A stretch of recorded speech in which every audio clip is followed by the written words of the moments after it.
Olá, gente amada. Buenas, buenas. Aqui é Dilson Nóbrega. Mais um devocional para abençoar sua vida, edificar você e sua família.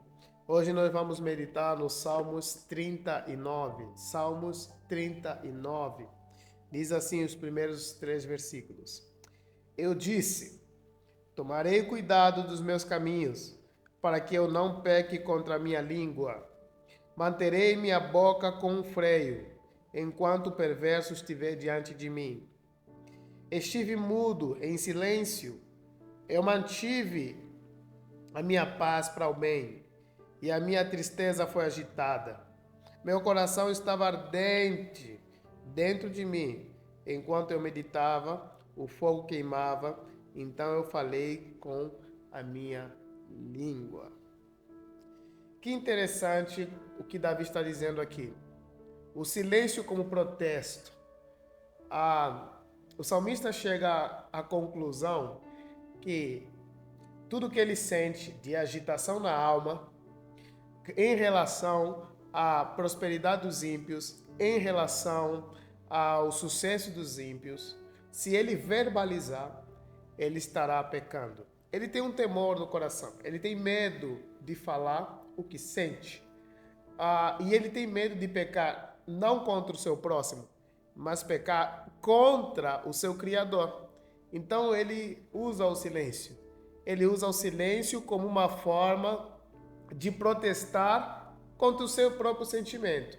Não é um protesto contra o Criador, muito menos um protesto contra a situação em si que promove esse sentimento, mas é um protesto silencioso contra o sentimento. Observe, ele diz: tomei cuidado nos meus caminhos, para que eu não peque com a minha língua.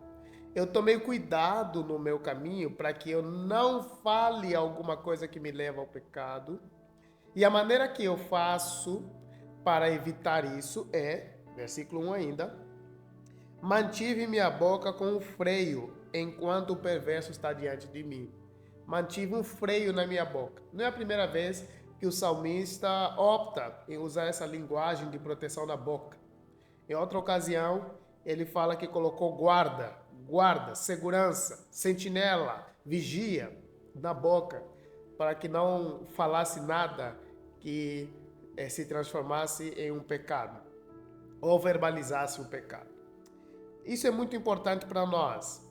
Numa cultura que somos ensinados por meio do secularismo a externalizar sentimento, o Ocidente é muito assim.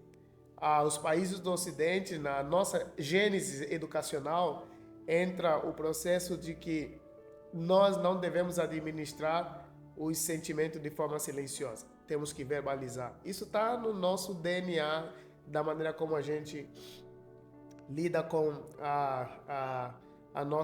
o nosso desenvolvimento humano.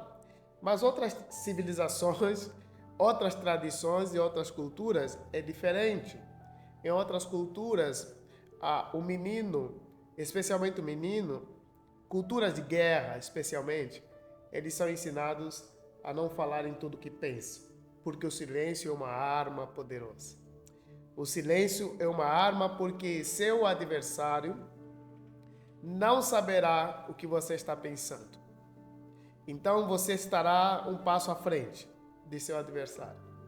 Isso é muito interessante porque, inclusive, em contexto de batalha espiritual, o silêncio é uma arma importante porque o diabo não tem acesso à nossa mente, mas ele tem acesso ao que falamos. Os seus demônios têm acesso ao que falamos.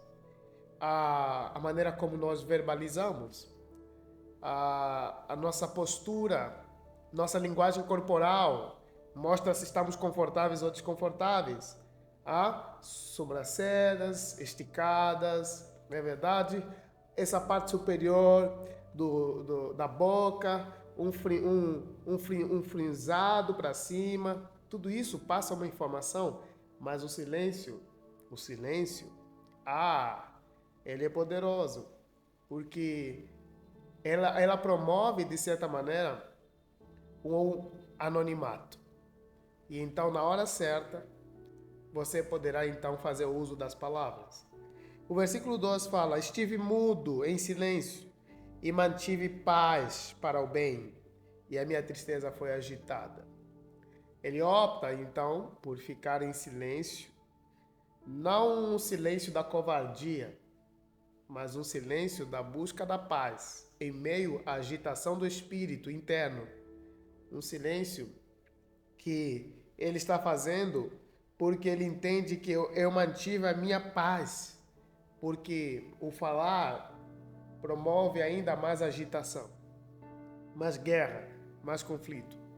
Então ele opta em administrar a paz por meio do silêncio. Olha, quando a gente para analisar a paz, os acordos de paz, a gente chega à conclusão que os acordos de paz são fechados através da palavra.